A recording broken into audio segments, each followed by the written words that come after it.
This is Enthusiastic Woman, the podcast, broadcasting from the Enthusiastic Woman worldwide headquarters, where every day we birth success. I'm Miss Shannon here with Judy Carter and Samantha Messiah. Women prepared to birth success. Are you guys prepared today? Oh, I'm ready. I am glistening with success. I appreciate that. Reminding everybody that we're friends and Gen X women, and we use this podcast to analyze, discuss, and parody some trending topics, some pop culture, some insane products, and just generally talk about all of the weird things going on out there in the universe. And we do that with what is now 4 segments. Dun, dun, dun. Wow. Today is the first episode where we are going to have 4 segments. Ladies, are you ready? We are birthing a whole new segment. So we are going to have, of course, the initial 3 segments. We're going to have our product displacement segment, where we talk about a particular product and a brand and whether their efforts are a hit or miss. Today, we're going to talk about what happens when a social media influencer fails at influencing. So we have that story. Wah, wah. Exactly. We're going to move into our next segment, Did You See This? And that's where we talk about brands that occasionally go horribly wrong. And today we are talking about the new movement that is causing quite the stir. Straight pride. So we are going to bring that to the table. We move on to our next segment, which is Does This Make Me Old? We are going to talk about whether New Coke is again making a comeback. I was surprised that we have to have this discussion, so I'm glad that it's coming up on our podcast. And finally, our new segment today, we have this brand new segment, Don't Crime. And Don't Crime is brought up because we are continually surprised by all the ways people seem to use crime as the solution to their problem. Yeah. Usually when it seems like something else would be easier. Yes, usually. So we're going to cover all of that. So ladies, if you're ready, we're going to get into our first segment today. Of course, let's go ahead and kick it off with our first segment, as we do every episode, Product Displacement. Today, Product Displacement is brought to you by Enthusiastic Woman Online and the new Enthusiastic Woman record label, Enthusiatunes. And we are now covering this great story. Sam, I believe you have this one. I do. About an influencer fail. Yes. So what happened in this particular scenario? Well, this conversation between us started with the question that the three of us have been pondering lately, which is, are we seeing signs that peak influencer has been reached? So I'm going to share a little info, and then I have a question for you guys for us to talk about. So after doing some research, my take on whether we reached peak influencer, whether that has occurred is yes, and no, and it's complicated. So what put this on That sounds like my dating life, Samantha. Amen. Thank you very much. So what put this on our radar as a topic this week was an announcement that an 18-year-old Instagram influencer who goes by the name Ari and has over 2.6 million Instagram followers shocked the social media sphere when she announced that her clothing line, Era, which had debuted just 13 days prior, would be shutting down because she wasn't able to sell the required number of units for each of her products. Okay. So in other words, she had an arrangement with a company that makes clothes that required her to use her influence with her bazillion Instagram followers to sell 36 of 7 products, which adds up to a total of 252 items. 36 shirts with 2 million followers? 252, or they wouldn't keep working with her. Despite having 2.5 million followers, she was not able to deliver, and that was the end of her clothing line. So then, leading to the question, what do we think? Are influencers over?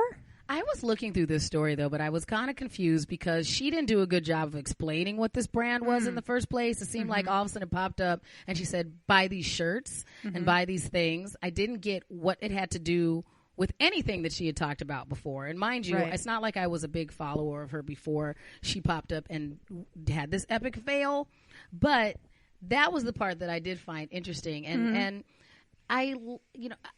we all count as influencers. We're not as influential as she is supposed to be with a bazillion followers. But it did make me think about this. So, Judy, you are usually the social media maven. From looking at her account, could you tell if they were actual engaged followers or purchased followers? Well, the thing that got me about this story, again, this is one of these great social media stories because it highlights the difference between platforms. Correct. So she is an Instagram influencer who has all these followers on Instagram.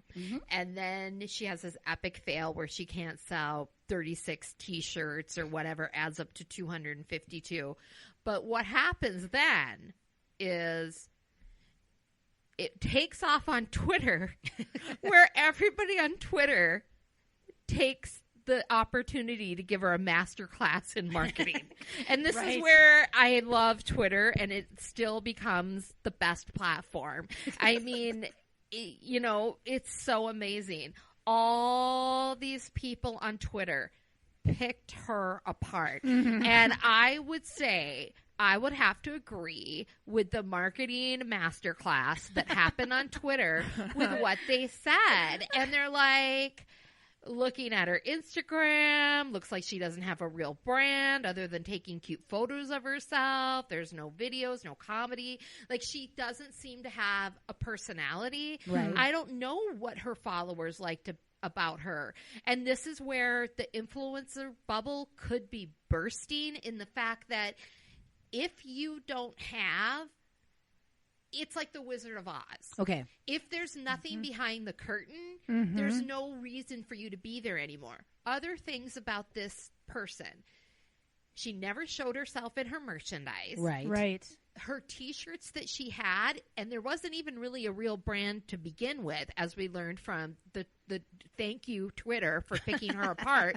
But if there was, the shirts that she had for sale didn't look like anything she normally wore. Right. So, and that's the problem. So there could be potentially real Twitter influencers or real Instagram influencers, but if you really are a real brand personality, you're probably something else beyond just being an Instagram person. And that was part of what I was trying to deep dive into regarding her particular scenario, is that I do think that a lot of the way that some of these platforms were built, as far as whether you're an influencer or whether you're not, was not built on engagement. So it wasn't like a lot of times what, some of us mid-level influencers, somebody will give us an item and they'll say, okay, before they'll give you anything important to do, they'll give you some sort of promo code, something or other, to kind of track how people are engaged with you. Sure. And they can kind of see from looking at it, like, I have a tendency to engage with my followers. So I may not have 2.5 billion, followers. I don't have a bazillion, but mine know that they can talk with me about things. And so that, I think, is a different kind of influencer than someone who was basically all built on numbers. And some of these, it's more followers equals more influence, but not always the case. So if you're one of these in-between people that becomes, Insta famous or YouTube famous, and it's all based on numbers, I think brands are now starting to look and go, yes, but do you actually have any quote-unquote influence, or do you actually have numbers? Which is why I was saying, could you tell? Because sometimes I feel like you can see that certain influencers' numbers are clearly inflated. Yes, exactly. So you're like, okay, you bought those, and that's fine. Good on you if that's all you care about. But then, but I feel like sometimes when you build it organically, there's some people, like I know that Kim Kardashian and all of them, no, they didn't buy their followers. Some of these in between people, I'm going, are your pictures good enough? Is your content good enough? Are all these things good enough that you really built this and you really are influencing these people, or are they manufactured? Right. No, I agree. And you should be interesting beyond that. I mean, if you think about it, I'll just use an example. RuPaul's Drag Race. Yes. You hear now on the seasons when they come on, some of the drag queens are performer queens. Right. And some of them they call social media queens. Yes. Which means they didn't come up from the old school way of doing shows, or some of them are pageant queens. Right. Meaning they came up through the drag circuit through doing a lot of different pageants. But now there's a way to be a social media queen, which means you do a lot of really great looks and makeup on Instagram, or you do YouTube videos. And some of the traditional queens, either pageant queens or the ones who do the show circuit, don't have as much respect. But I still think if you're got a following from being a a social media queen, you've got a personality and a talent because you're doing like incredible makeup looks and incredible fashion. And there's something that people are watching, and you've got some God-given talent that you're putting out there. A personality. I don't know what an 18-year-old who takes cute selfies. And I know that I've said that doesn't really bother me that much about Kim Kardashian and all those things, but Kim Kardashian is still putting more out there in her selfies and her persona and what she's doing than she has a brand, obviously, that people are into, and she's cultivating something out of it. I do think there's an interesting shift going on in terms of the trust that people will place in influencers. And as I was researching this, there's some really big studies that have been done within the last couple of years. And there was one that looked at 56,000 active internet users across 81 countries and their trust in social media. And they found that only 8% of them believe that the bulk of information shared on social media is true, and that drops to 4% when it comes to influencers. Wow. Okay. So they think everything is purchased and none of it's authentic. And that was replicated across several other studies. So people are really, even though brands still kind of trust influencers and they're buying their time, and there are people who will pay, consumers who will pay attention to them, there does seem to be a big societal shift kind of away from the traditional, if you will, influencer. I have a lot of Twitter followers that I got early on when I was on Twitter, and I have had only men on Twitter do this.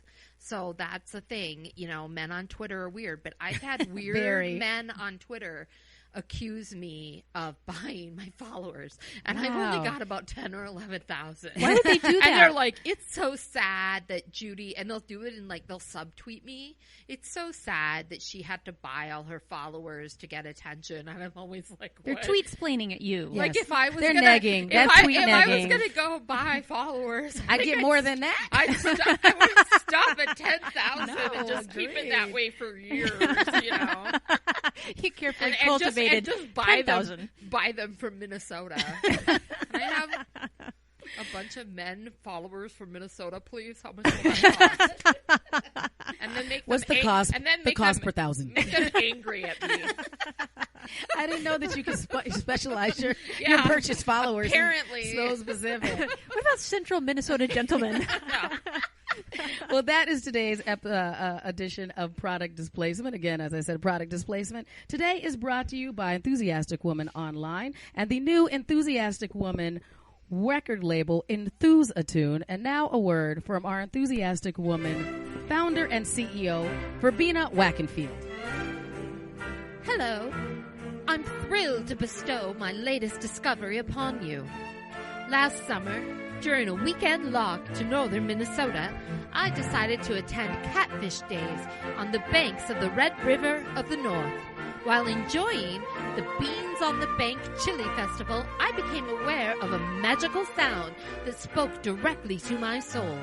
It was the musical stylings of three gentlemen, a musical trio known as the Cousin Brothers.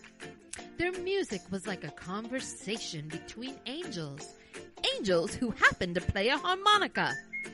I immediately implored them to join the Enthusiastic Woman Network, even though they are neither women nor particularly enthusiastic. To my joy, they agreed. The Cousin Brothers will now bring musical inspiration to our viewers, and today you can purchase their debut album, East Side Light, released on the new Enthusiastic Woman record label. Don't hesitate, ladies. All enthusiastic women need Cousin Brothers in their lives. Brought to you by enthusiasticwomanonline.com. We birth success. I need some Cousin Brothers. We all need some Cousin Brothers. Everybody should get to know Cousin Brothers. I think we're going to be on the Hot 100 very, very, very soon. Absolutely. Hit makers. Now it's time for Did You See This? Did You See This? Our next segment here on the Enthusiastic Woman podcast. And in Did You See This today, we want to talk about straight pride. Judy, do you have that story over there? I know that this had you heated. I just wanted to introduce this with a, my personal story. So I was born and I was straight, and absolutely no one had a problem with it at all. Right. And, right. you know, I go to work every day and I'm straight.